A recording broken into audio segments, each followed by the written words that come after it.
Our weaknesses, our sense of inadequacy, even our failures and our falls don't have to be obstacles, but they can really open us up to God's transforming grace. My name is Father Michael Joseph Paris, and I am a Discalced Carmelite friar from the Immaculate Heart of Mary province, and this is Ascension Presents. One of the most probably painful things in life is coming up against our own weakness, our own inadequacies. Have you ever walked into a church and seen the images of the saints, let's say, and thinking like, that's not me, I can't really do that. I think these human tendencies that can creep into the spiritual life show us that the spirituality of Saint Thérèse is for us. Her spirituality, her path known as the little way, can really open us up. It puts us squarely in confidence in God's love, in his mercy. So when we look at the saints, let's say, or read their lives, or even holy people that we know, people that maybe even our friends that we think they're holier than me, or I look at them praying and I can't really pray that way.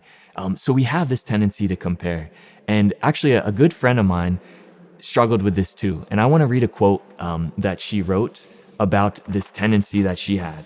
She said, "I've always wanted to be a saint, but man, I've always noticed that when I compared myself to the saints, there's between them and me the same difference that exists between a mountain whose summit is lost in the clouds and the obscure grain of sand trampled underfoot by passers-by." This friend of mine happens to be a saint herself and a doctor of the church, Saint Thérèse of Lisieux, who the popes actually called the greatest saint of modern times. So if someone like that could feel this way, imagine us.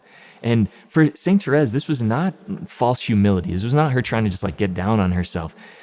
She had a deep experience of her own inadequacy, of her own weaknesses. And this goes back to her youngest childhood. She lost her mom when she was 4 years old, and her mom was like the great stabilizing emotional force of her life. And after her mom died, she really fell into a lot of struggles interiorly, and she became very shy, very timid with anyone outside of the home.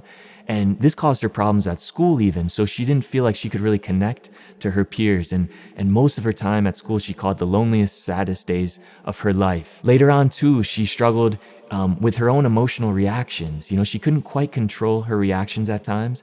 And this also caused her a lot of pain because her idea of holiness was, to be totally self-possessed and totally, humble and accepting of these things for God. And she didn't feel like she could do that yet. And so all of this kind of bred in her a sense of, a lot of inadequacy and a lot of weakness in her life. A lot of us too have been wounded in our past. And this might have created things in us, a tendency to be real negative or fall into self-doubt, or just to see our inadequacies kind of, as front and center stage. And Thérèse's experience of this led her to forge a spirituality called the little way of confidence and love. And this little way is the means to be able to transform what we see as inadequacies, what we see as failures, using that to open ourselves to the grace of God, who always works his power through weakness and who wants to do great things through us, even when we feel like we're failures or we feel like we've messed up. The little way shows us that we can accept our reality. We can accept our own limitations with a confidence that if God gives me this desire to be holy, if he gives me a desire to be united to him and to grow in my faith, then he's going to bring it about, that he can do it and he will do it if we trust in him, if we have confidence. Real holiness does not depend on my own sense of worthiness. It doesn't depend on how good I might see myself. It depends on who God is. And that helps us get out of ourselves, because if we can say, well, God is so loving, God is pure, merciful love. That's who God is. God is goodness who seeks to pour himself out into us, into our lives. That is who God is. That's what we rely on. We don't have to rely on what we see on ourselves. We rely on what we see in God, on what we know of God by faith, that God is merciful love who wants nothing more than to come down to us, to unite us to himself, and to exalt us, and to make us great saints. That's what he desires most of all. And so we can trust that he will bring it about, regardless of what I see my weaknesses and imperfections and inadequacies. Saint Therese's little way means that our weaknesses are not an obstacle to holiness. She says, The weaker one is, without desires or virtues. The more suited one is for the workings of God's consuming and transforming love.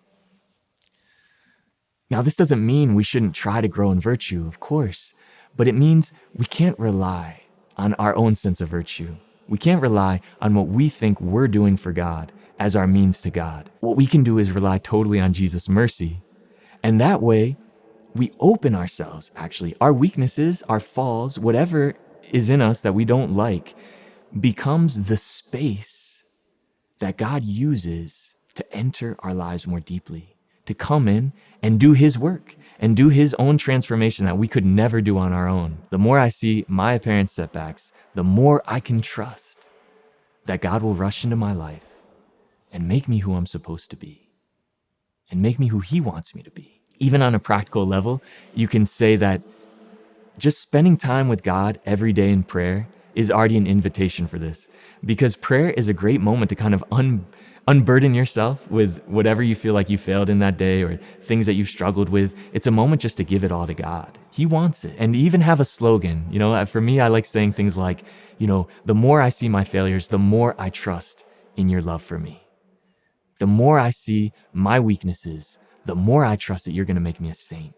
And those are great little ways to combat that tendency to fall into self-doubt and to keep going in those paths. Another thing is just having a short phrase like, Jesus, I trust in your mercy. When those negative thoughts creep in, Jesus, I trust in your mercy. Even just sitting down, literally, like you feel terrible, let's say at the end of the day or whenever, you just don't feel great that day.